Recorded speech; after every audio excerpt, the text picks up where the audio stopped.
guys, welcome to my YouTube channel. Balik lagi bareng aku Alfi. Jadi di video kali ini aku bakal cerita lagi tentang jerawat ya, pokoknya seputar perjerawatan lah. Jadi bisa dibilang ini my acne story part kedua. Yang kemarin aku udah cerita di part pertama itu sambil aku maskeran. Aku bakal lanjutin ceritanya. Aku juga mau menjawab beberapa pertanyaan yang pernah teman-teman aku tanyain soal jerawat, atau orang yang baru pertama kali ketemu sama aku nanyain tentang seputar jerawat lah pokoknya. Jadi gimana perasaannya jadi orang yang selalu berjerawat seperti saya ini.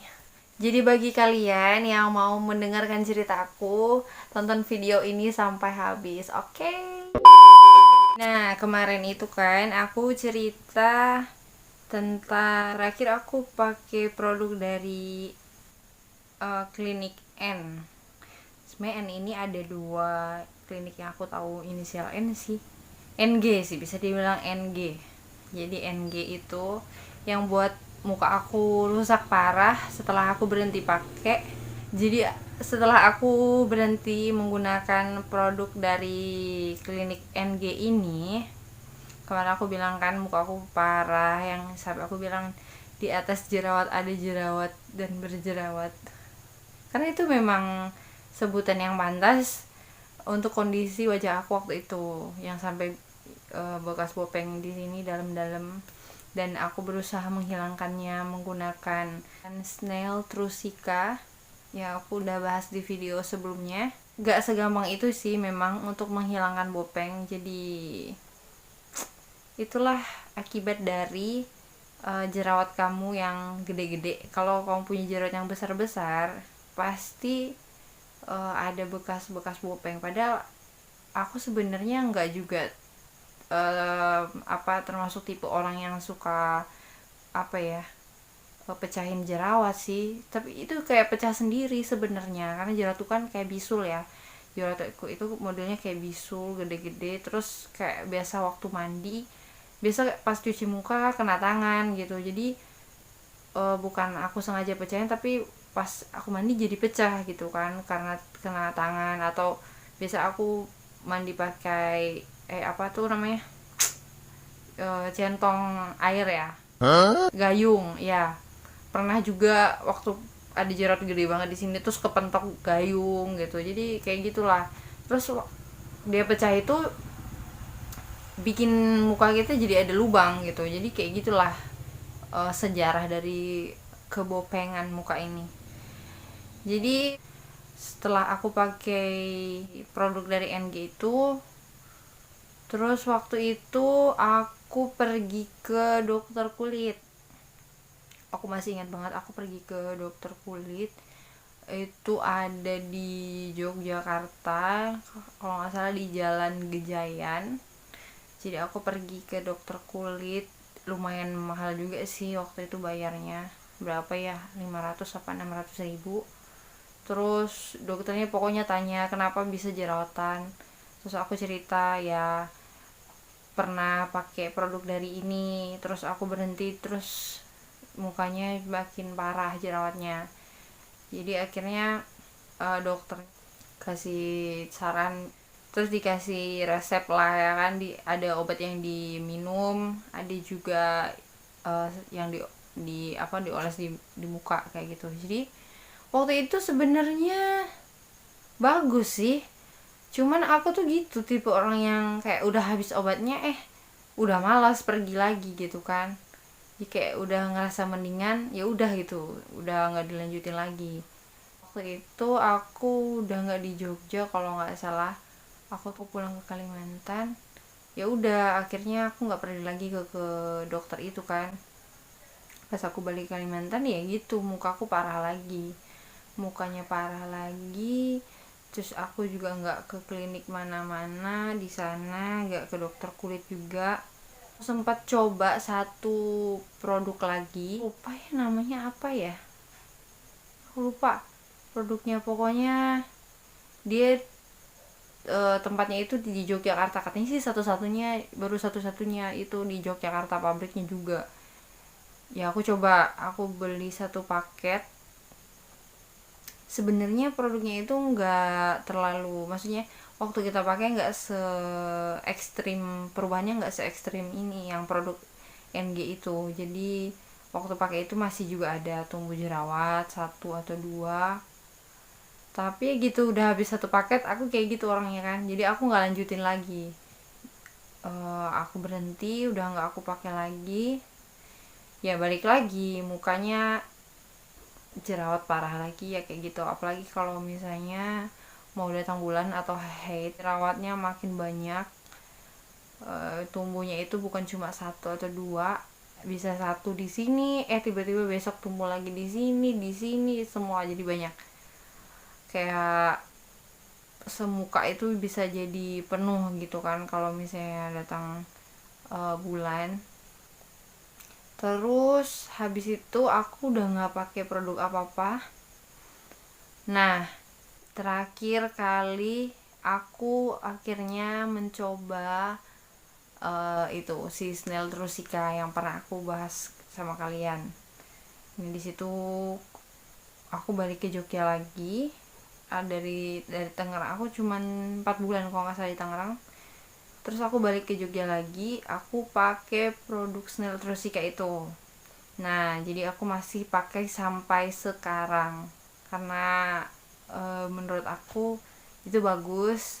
Kalau aku punya jerawat pakai itu kayak cepat kering kayak gitu kan. Memang dia nggak memberikan efek putih di muka, tapi dia itu bagus gitu ininya, apa namanya, apa ya, bekerja di wajah itu bagus banget. Jadi kayak bopeng kita kalau bangun pagi, bopengnya kayak makin naik gitu kan, yang dalam-dalam lubangnya jadi naik lagi kayak gitu. Meskipun dia perubahannya itu lama, tapi aku ngerasa kayak produk ini bagus gitu kan, kayak nggak ngasih hasil yang terlalu cepat, nggak juga nggak memberikan hasil gitu, tapi dia memberikan hasil, tapi memang ada waktunya gitu, ada waktu yang kita butuhkan untuk mendapatkan hasil, jadi kayak perlu sabar lah istilahnya. Jadi ya sampai sekarang aku masih pakai kayak gitu. Nah, nanti di video selanjutnya aku bakal bahas juga satu produk yang uh, masih aku pakai, ini yang diminum kayak gitu. Aku lagi coba, nanti aku bakal review buat kalian. Jadi ya gitulah cerita jerawat aku sampai sekarang. Jadi aku masih berjuang. Jadi gini, si Snell terus kayak ini kan dia kayak ngobatin dari luar gitu, tapi sementara aku tuh jerawatnya selalu kayak aku ngerasa itu dari dalam gitu. Jadi kayak ini kan udah, aku nggak ngerti ini hormonal atau aku tuh alergi makanan apa gitu kan ya. Jadi jerawat aku tuh meskipun misalnya udah bersih nih, misalnya hari hari ini bersih, besok bersih, besoknya lagi tuh kayak tumbuh lagi yang besar besar gitu kan. Aku nggak ngerti apa karena aku alergi makanan atau gimana gitu, aku belum tahu. Jadi yang belum aku coba itu kayak diet diet yang kayak punya Puspita Mayangsari. Aku nggak kuat sih sebenarnya. Jadi kayak aku udah kurus, terus aku harus diet seperti itu, kayaknya aku bakal makin kurus. Tapi aku pengen coba, tapi gimana ya, aku nggak kuat gitu kan. Aku nggak bisa makan kalau nggak pedas.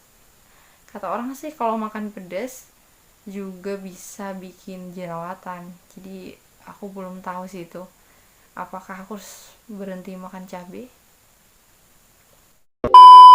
Sampai sekarang aku masih berjuang. Jadi kalau misalnya kalian ada yang jerawatan parah juga terus sembuh, kalian mau kasih tips sama aku, boleh tinggalkan di kolom komentar, aku sangat memerlukan itu. Atau kalian mau kasih masukan apa gitulah untuk supaya jerawat ini bisa sembuh, aku sangat menerima. Nah, itu kan cerita soal jerawat aku. Nah, lanjut ke pertanyaan-pertanyaan yang pernah diajuin sama aku ya. Ya sebenarnya pertanyaan ini nih apa ya, kalau misalnya kalian gak jerawatan terus kalian ketemu dengan orang yang jerawatan terus kalian mengajukan pertanyaan-pertanyaan seperti ini tuh kayak ya sebenarnya itu mungkin dia yang di ya mungkin kamu saat nanya sama orangnya dia tersenyum tapi nggak tahu sih dia di hatinya. Sebenarnya pertanyaan-pertanyaan seperti itu tuh terlalu sensitif gitu kan buat kita yang jerawatan. Kayak uh, misalnya ada ya yang tanya misalnya kayak kenapa sih jerawat kamu kok nggak sembuh sembuh. Ya aku juga nggak tahu kenapa jerawat aku nggak sembuh sembuh, orang aku juga lagi berjuang toh mau nyembuhin jerawat gitu kan. Kayak terus ada juga yang nanya kayak niat nggak sih nyembuhin jerawat, itu jerawatnya gede-gede. Ya niat gitu, cuman ya belum ketemu aja gitu obatnya apa sampai sekarang. Ya kalau misalnya udah tahu obatnya apa pasti udah sembuh gitu. Niat banget sebenarnya gitu kan, karena aku tipe orang yang bukan ngejar wajah putih sih sebenarnya, lebih kepada uh, lebih baik kayak wajahnya masih hitam kayak gini tapi mulus gitu kan, enak bisa di make up kan, zaman sekarang ada make up ya bisa di make upin. Cuman kalau kayak gini udah hitam terus jerawatan, yang lebih parah sih jerawat sebenarnya. Jerawat itu yang maksudnya kayak kalau kita make upan jerawatnya makin parah. Jadi kalau aku biasa pakai foundation itu selesai aku pakai foundation misalnya udah ngapus make up nih cuman pakai berapa jam tiba-tiba sebelum pakai kan nggak ada jerawat tuh di sini, tiba-tiba setelah dihapus ada jerawatnya. Jadi sesensitif itu mukanya gitu. Terus kayak gini juga sih malesnya, ada orang yang misalnya teman atau siapa gitu di depan kita kan, misalnya aku kan jerawatnya parah ya, terus dia mukanya sebenarnya mulus sih terus tiba-tiba ada jerawat satu gitu tumbuh di mana lah di sini deh, terus dia bilang ya ampun kamu lihat deh jerawatku gede banget. Hello, kamu ngomong di depan orang yang jerawatnya lebih banyak. Itu kayak ini maksudnya apa sih gitu kan, kayak jerawatmu cuma satu kamu ngomong di depan orang yang mukanya jerawatan parah gini gitu, apa sih maksudnya gitu kan. Jadi kayak ya mungkin maksud dia memang bener ya ini, cuman kan gimana ya, kayak kita yang jerawatan tuh kayak sensitif banget tuh, ya ampun kenapa sih gitu harus ngomong kayak gitu, ini yang mukanya parah gini aja loh gitu kan. Terus ada lagi biasa kalau udah lama nggak ketemu gitu kan sama teman atau sama apa terus tiba-tiba atau video call gitu, ih kenapa sih mukamu jerawatan terus nggak berubah-berubah. Pertanyaan paling menyakitkan.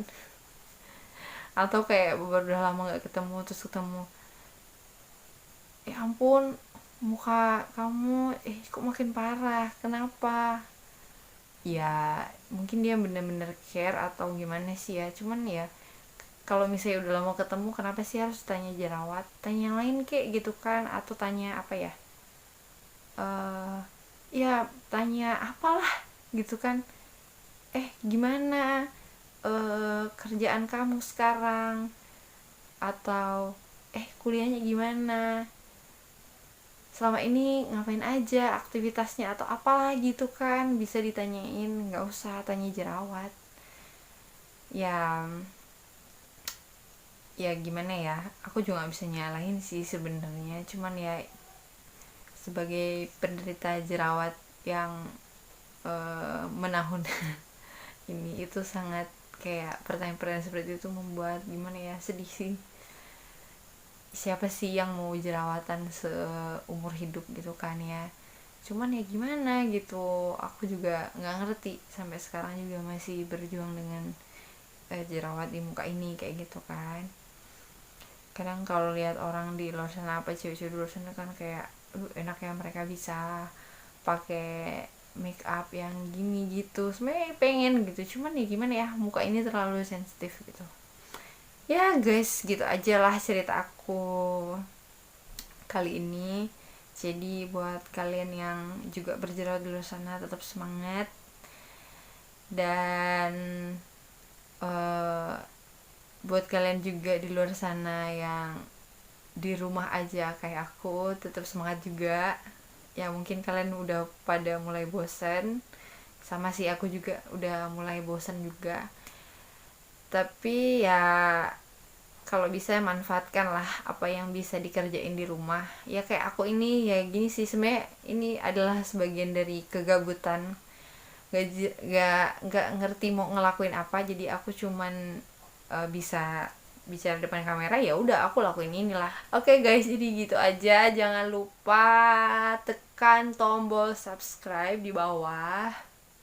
Aku sangat butuh dukungan dari kalian. Jangan lupa juga like dan share video ini, dan tinggalkan komentar di bawah kalau kalian mau memberikan kritik dan saran, atau kalian mau kasih masukan sama aku, boleh banget. Jadi aku tunggu komentar dari kalian. Oke guys, see you on my next video.